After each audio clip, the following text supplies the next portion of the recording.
Hello everyone, welcome to the We Students podcast. I'm Sara and this is my co-host Galena. We both study at Nova International Schools in Skopje, where we're both seniors and take the IB diploma program. And that's exactly why we actually started this podcast. As the name suggests, we want to talk about everything relating to students and their lives. So we're going to interview people, for example, on living outside of their home city or country in order to study for college or high school, managing time as a student athlete, going to sports, tournaments, traveling for it while maintaining good grades. And then other things we want to do are, we have this one really cool idea, guys, for a competition to see, relating to the IB program, which HLs are the smartest, so which students taking the HLs are better than the others, as one idea, because there's a lot of conflicting opinions about this. And however, we're not gonna focus only on IB program. We're gonna also explore other programs like A levels, APs, whatever else exists, we'll find it, guys.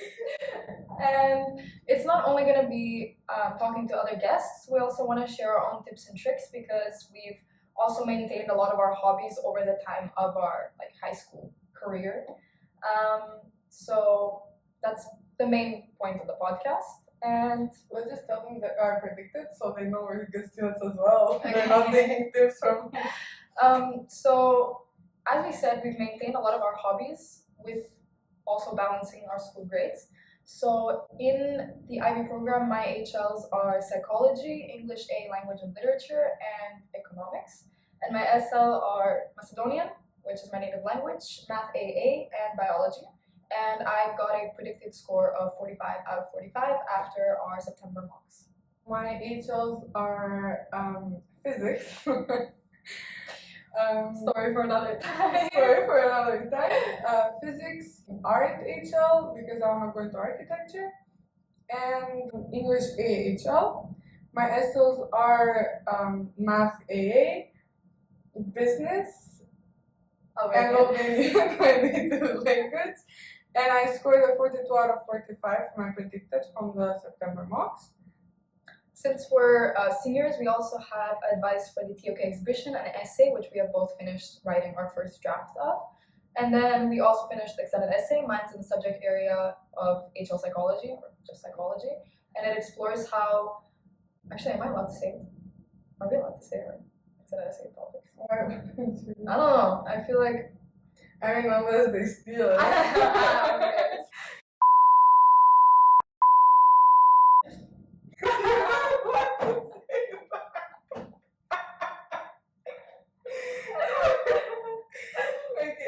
What is your extended essay based on? No. Okay. Basically, it's something relating to childhood factors that could influence criminal behavior in adulthood. And I explored this because at the time when I chose my topic, I was really interested in pursuing criminal law. Now I'm more switching towards corporate law, and I'll be applying to colleges in London and America, but right now my focus is mainly on London. And my top choice is UCL or LSE. I have both of them. For me, my extended essay is in the subject of architecture, and I explore hostel architecture outside of Macedonia because there's not a lot of that in Macedonia. We're such a good country. Sure. I'm also applying to London for my universities. I'm still in the application process. I'm waiting for my recommendation letters. Do we go? Shut up! No. It's better if we don't. I'm waiting for my recommendations, and my top choice is also UCL. Okay, so as for extracurriculars, like we mentioned, we do a lot of different things. So one thing that we wanted to share with you guys on a future episode is research as a student, because we've both done research with a specific program. You did it with Pioneer, yeah, and then I did it through Cambridge's Center for International Research, or the CCIR Future Scholar Program. So we're going to talk about our progress and process with both so that you guys can decide which one might be better for you if you're interested. And we can also talk about how much it helps to basically gain more knowledge about the topic that you're choosing. Because in my case, I chose architecture, so architecture, I chose that because I really wanted to know more about it since in school, except for art, I don't have anything else that relates to what I want to study in university. So we're gonna talk about how much Pioneer helped or didn't help towards me like gaining more knowledge on that area. And then I did my backup extended essay option for my research with CCIR, and it was actually very helpful for me to write the extended essay because I got a sense of like actual professional feedback. Because our teachers are good in school and they know the IB structure, but it really helps to see when people help you find research that's actually credible and valuable to the specific field or topic. It's much more helpful and it's much more personalized. So it definitely helped me for school things as well, which I feel like was a very like good learning experience. What are some things that you feel? So I started building my extracurricular I didn't list. finish my question actually. What are some things you feel helped shape you into the person you are today? Thank you. That's what I was gonna say before. You were interrupted. Sorry. So I actually started building my extracurricular list from first year of high school because I had this stress that I'm not gonna do good. I don't know. So in my first year of high school, I started volunteering as a teacher in a non-profit organization. I was an English teacher, believe it or not, guys. Are you sure it wasn't physics? No, definitely not. Okay. So, My bad. The non-profit organization was basically offering tutoring classes to kids that can't pay for it. I did this for a year and then I stopped because it was way too far, guys. My other extracurriculars are I did basketball in school from 5th grade, and I actually got pretty good at it because in 5th grade they were shouting at me, everyone, guys. I also did football. I was the goalkeeper. The only sport I haven't done in school is volleyball because I'm embarrassingly bad at it. You did volleyball for 1 year and it wasn't that bad. I feel like it's No, more I your can't head. say I did it for 1 year. I went to 2 practices. I saw that like I'm not good at it, and I stopped going. We've both done at different years the Columbia summer school program, so that's an interesting thing. And I feel like it's a really good starting point for us because even though we are going to talk about mostly IB curriculum related things, or like not mostly, but a lot of it is going to be based on that, we are in a city or a country where I think a lot of our audience is going to be from here as well, if we're being realistic. And I think that a lot of them, unless they are from a private school like Nova that has been teaching us these things from when we were kids, because like Sara said, she's built her like CV for extracurriculars since the first year of high school. I think a lot of people, like a lot of students our age that are applying to colleges outside of Skopje or Macedonia aren't very well equipped to do so. They don't know much about the application process or about extracurriculars, sports, things you can add on to your CV, internships, whatever it may be. So I feel like it's a really good starting point for them to kind of learn about these things as well and get direct tips and tricks from people who have gone through it. And I'm honestly so tired of all my cousins asking me what do I add on my CV. So I'd rather just show them the podcast. There you Just go. take the link. Yeah, Do please whatever don't you ask me anymore. And for myself, I've done mostly school-based things. So I've also done the Columbia program. She did it for architecture. I did it for law. And then I've done student council for 3 years. I've also gone to basketball and volleyball. I went to 3 practices for football. Proud to say it. I survived 3 hours of it. Worst experience of my life. I don't like the sport at all. I like watching it. I can't play it. I do not have coordination. What else did I do? Newspaper club. Volunteering. I have a lot of cast hours.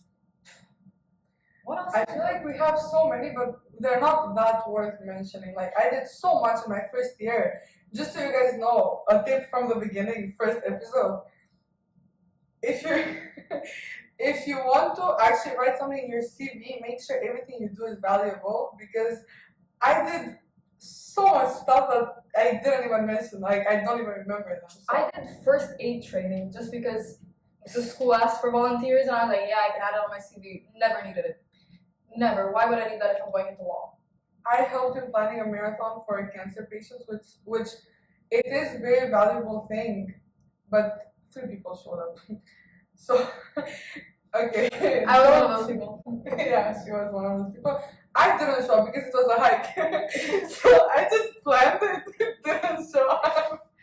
No, I feel like there's so many little things that people want to do just to add more things onto their CV, but they're not necessarily valuable, which So yeah. we're gonna talk about more. And then I also did a 10-day program in UCL in London for architecture again. I think we know what she wants to study, guys. That's it, I think, for extracurriculars. Yeah. So now we're gonna go on to the second part of this first episode, which is gonna be questions. We're gonna answer questions from Reddit about people. We have no friends who are interested in asking us questions, so we had to go out and find But them. also, like, our friends are all in IB. These questions are gonna be mostly for like parents or students who are getting into the IB, who are like second years going into third year or first year of IB, so that they know what it's about. Or like people who haven't heard of the IB as well. And all of these are from 1 or 2 days ago from people that will probably never see our video, but why not? Anyway. I think many people are gonna have those questions. We researched, guys. We saw the best questions that we put down here for you. Over 4 days worth of content on Reddit, and if anyone uses Reddit, they'll know that that's a lot. So starting off with the first question, going into the IB next year, do I still have time to pursue my many hobbies? I have just started training Muay Thai and have fallen in love with the sport. I plan to continue training next year with a weekly frequency of 2 to 3 times a week. I have been playing the guitar for close to 3 years, will do golf as an extracurricular activity in my school once a week, and will seek tuition for both maths and chemistry. From your experience, do you guys have time to balance the fun portion of your life with the academics, IAs, EEs, general revision portion? How should I manage my time? It depends. Honestly, if you're school motivated, you do have time. Like if you're organized and you do like everything before the due date, you can manage doing other things. However, if you leave everything for the last second and you have 5 summatives in 1 week, you're not gonna be able to do anything else. Also, I feel like people don't understand that the IB has the core curriculum, like the core components CAS, which a lot of your hobbies, like you'll need to do this for creativity anyway. So for example, playing the guitar, you're already basically done with the creativity portion. Muay Thai, like they said, is the activity. And then all you need is some kind of service. So they say we'll seek tuition for both maths and chemistry. I don't know if that means that they'll tutor people, maybe. I don't know. Doesn't matter. But you're already basically like starting to do what you need to for IB, and that's what the whole program is about, managing time. And I feel like Sara said, you can definitely manage your time if you're motivated enough to do well in the IB program, and then if not, good luck. And I think also, if you actually enjoy the things like the extracurriculars you're doing, there's no way you're not gonna find time for them. Because we can't say that we study the whole day. Like we study a lot. We study a lot. However, I think that I can find time in my day if I want to do anything else. Also, from like experience with everyone that I've talked to in our school specifically, they don't find the IB curriculum that hard because like the material we learn itself isn't that hard. It's just all about finding the time to manage revising for all of them, which I feel like if you are a coordinated person, you can do. Like if you balance out the classes, or for example, realistically, let's say biology SL is one of like my easiest personally classes, so I don't spend that much time doing it. And one thing we forgot to mention for the extracurricular activities, we have established an organization that's peer tutoring called TutorLink Macedonia. And then, for example, the way I revise biology is through tutoring my friends or like my peers and my tutees. I don't know what they're called, like the people I tutor. But I tried to be smart. No, that's it. I just don't know how to pronounce it. But I feel like you definitely do have the time to pursue your hobbies and still. But if we have time to study and tutor other people, yeah, I think you have.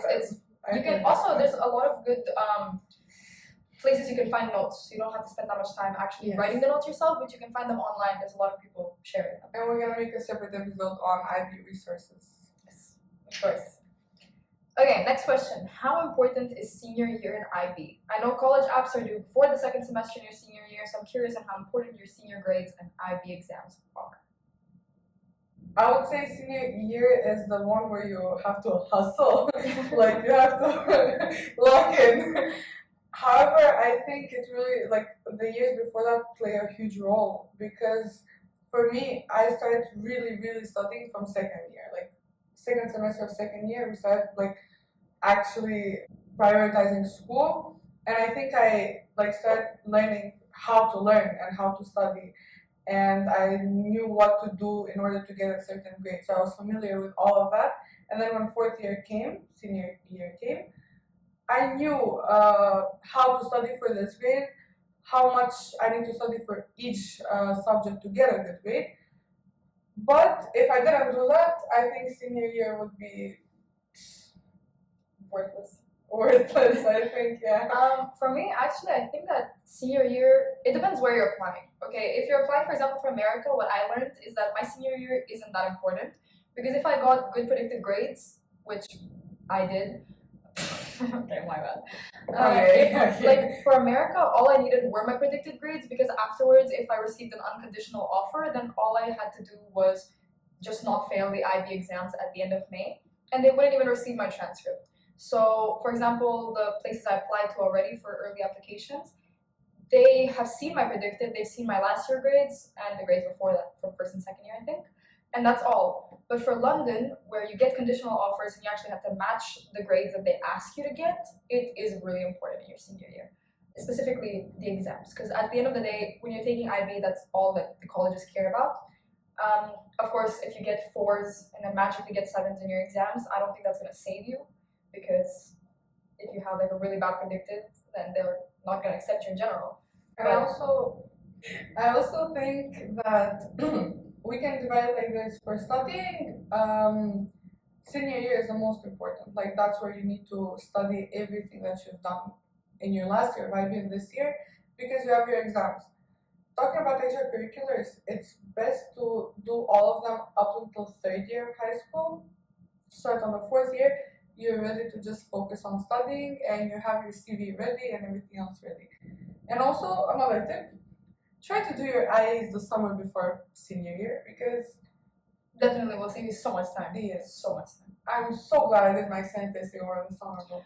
There were so many people stressing out about extended essay 2 days before the due date after we got like 3 extensions out of school. So I think doing it on time shows you how much time management really like is necessary because we had so many summatives during the time where we had the extended essay due, and that's why we got the extension. And if they hadn't allowed that, then so many people would have failed the extended essay.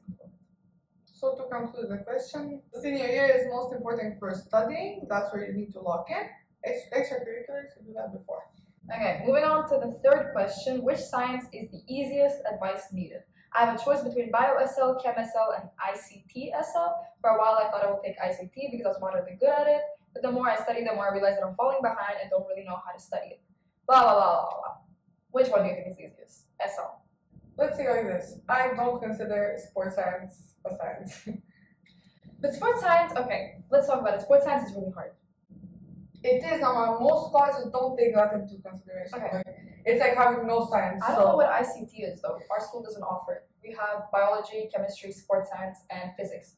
And excluding sports science, we have biology, chemistry, and physics. So we take sports science out of the equation. If it was in the equation, that's the easiest one. Because really, I wouldn't say that. You wouldn't say that? No, I would say biology SL is the easiest no matter what. No matter what's in the equation. No, I think sports science would be the easiest because thinking about it logically, why wouldn't colleges accept sports science? I think sports science isn't accepted because it's a very specific type of science. Like for example, for biology, chemistry, and physics, I feel like most careers need the things you learn within that. So for example, from biology, we learn how the brain works, which I would need for law for certain parts. Okay. So I can understand like certain aspects of it, depends on what type of law I go for. Or for architecture, you need physics, etc., etc. And then for sports science, you learn the muscles and the bones, which you already do within biology. It's just much more specific in sports science. Otherwise, I think the easiest one after sports science would be biology. Yeah, I know. Physics is the hardest. Guys, don't take physics if you don't really need it, please. Seriously. The next question is it Are you done? Sorry. Is it really worth it? Is IB really that worth it? I have a DP1 scheduled to take exams in May 2026. Is it really that worth it? I'm considering going to dual programs or other things that don't have all this extra stuff. Please let me know your thoughts. I just want to say that if you're not aiming for a really good predicted score for like a really good prestigious college, I don't think that someone should take the IB. If you can get into the college that you want to get into without taking such an extensive program, then why would you suffer? Because it really does like demand a lot of time, attention, and energy to it. But I think one thing that is really good is the fact that it is a college level program and like an advanced program.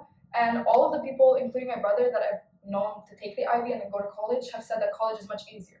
So I feel like it does really give you the necessary skills for you to be successful in university and beyond. You can be successful even if you don't take the IB. So if you're not set on getting good grades throughout your IB, like if you're not committed to that, don't take the IB. There's no reason for you to take it. And you can definitely achieve the same results, same university with a normal program. Might just be a little bit harder because I think especially, like it depends where, but in America, for example, IB is really valued and ABs. So if you take like a normal high school curriculum, it's still worth it if you can get to that. For example, in our public school curriculum, there's from 1 to 5. So if you can get 5s easier than you would get 7s in the IB, then normally, why would you take the IB when you can just take the normal standard qualification and still apply to college?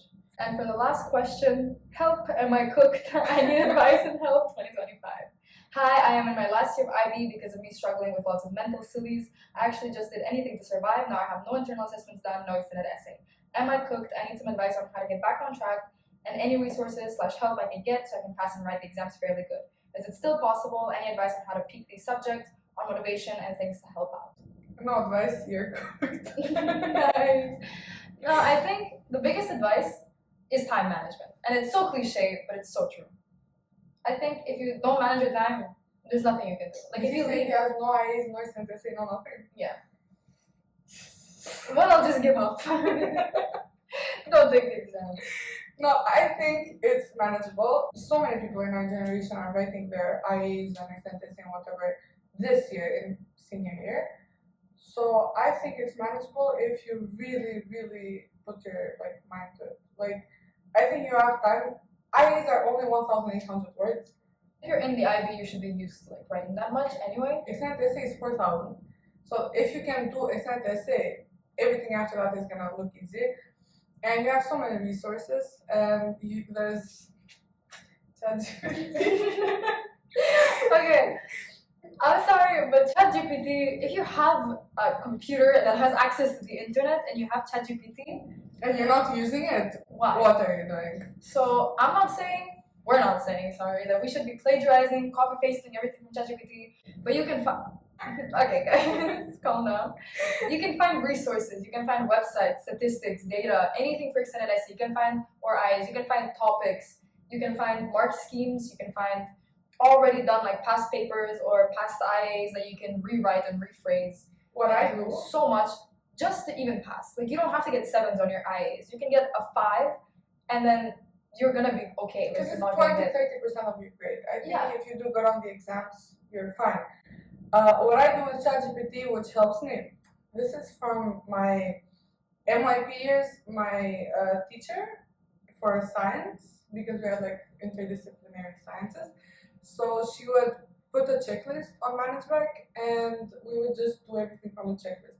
So what I asked ChatGPT to do is make a checklist of everything I need to write in my IA, so that I'm sure I have everything that I need to have, which makes it so much easier because you're not wondering oh, did I put this part? What do I write? How do I start? You have everything. So I think just make use of your resources, especially when you're very behind. The more resources you use, it's gonna be easier, faster, and I think you can manage it. Also, there's what I do with ChatGPT is I'm gonna find, for example, a website that shows you the rubric for your internal assessments, and then if I've already written my internal assessment, I'll submit it as a PDF into ChatGPT with the rubric, and I'll ask it to grade it based on that and give me tips and recommendations on what I need to add in order to put that grade from, for example, a 6 to a 7 or from a 5 to a 6. And then it's gonna tell me like, oh, you need to have more definitions, you need to have more diagrams, explanations, etc., etc. So I think that with all of these online resources, there's no reason for you guys to be struggling that much. And also, like, I think the only essay we had to write this semester, the first semester of senior year, was exam essay, right? Okay. NT-OK. So I think first semester you focus on those two, and then you take your winter break to write all your IAs, because everything, every deadline for IAs is after the winter break. Okay. I think that's it. So I think we're done. So we're gonna be uploading videos every week, like every weekend. So And yeah, that's it. See you guys next Sunday. see you guys next Sunday.